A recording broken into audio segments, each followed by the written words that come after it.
Bismillahirrahmanirrahim. Apa kabar Qofizan semuanya? Semoga kita selalu dalam lindungan Allah Subhanahu wa taala. Kita hidup sebagai seorang muslim, mati juga sebagai seorang muslim.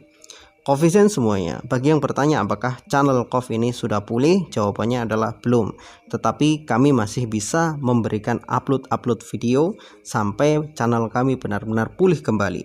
Jadi kami menyediakan channel Nun itu sebagai alternatif kedua bagi Qofizan semuanya. Qofizan semuanya, mari kita berbicara masalah filsafat. Saya itu dulu ketika masih kuliah pernah berdebat hebat dengan seorang pemuda. Ya, dia bawa teman-teman, jadi bukan seorang lagi, tapi sekelompok pemuda liberal. Bahkan mereka itu sudah terang-terangan mengatakan diri mereka adalah ateis. Jadi kalau menurut saya itu mereka itu orang-orang yang salah jalan gitu. Ketika dulu saya waktu kuliah, itu ada organisasi yang mereka itu pakai nama Islam. Ya aslinya organisasi ini dulunya memang organisasi Islam. Mereka pakai nama Islam, organisasi mahasiswa Islam.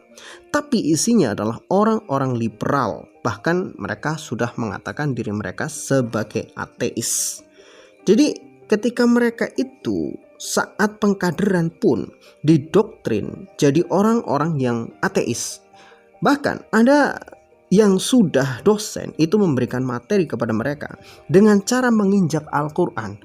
Lalu dosen itu berkata kepada mahasiswa yang ada di pengkaderan itu. Dia mengatakan ini hanya sebuah kitab, ini hanya sebuah tulisan. Tidak perlu dipermasalahkan. Yang penting itu kan kita kerjakan. Itu kata si dosen itu tadi. Dan banyak anak-anak yang baru masuk kuliah, kemudian mereka terkena virus-virus liberal ini. Saya pribadi pernah debat langsung, bahkan mohon maaf itu taruhannya adalah kepala. Karena yang kalah harus siap dipukuli kepalanya pakai gagang sapu 10 kali.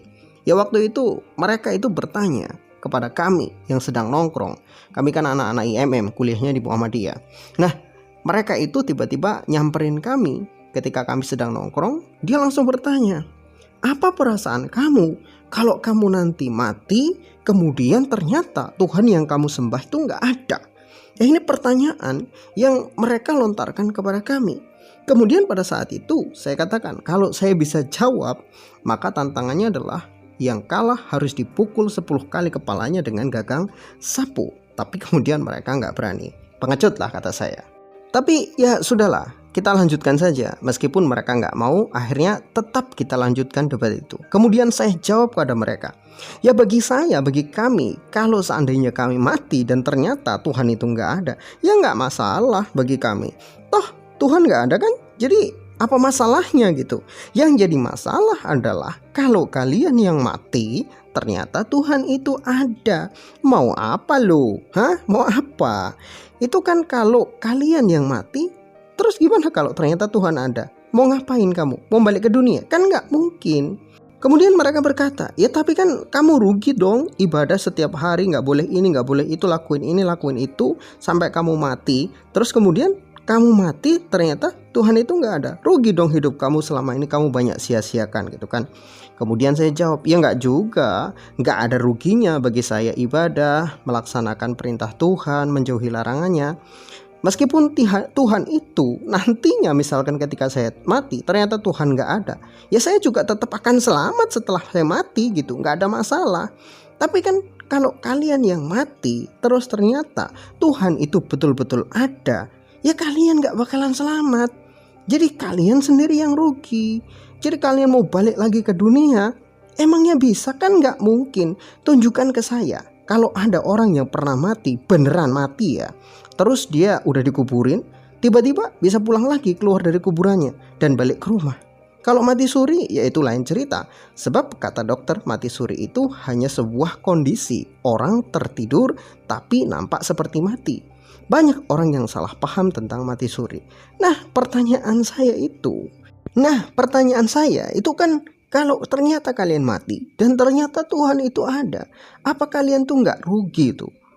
celaka kan kalian, pastinya nggak akan selamat. Orang kalian di dunia sendiri nggak percaya dengan Tuhan, nggak pernah ibadah kepada Tuhan, gimana kalian bisa selamat gitu kan? Jadi buanglah jauh-jauh akal cetek kalian itu.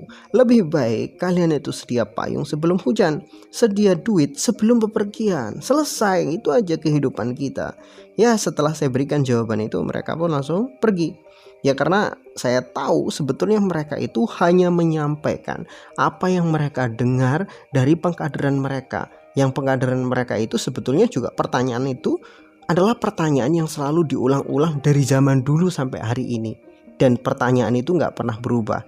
Jawabannya juga nggak pernah berubah. Cuman karena mereka itu bodoh, bisa didoktrin oleh orang-orang yang bodoh juga, ya jadilah kebodohan itu diwariskan secara turun-temurun kepada mereka.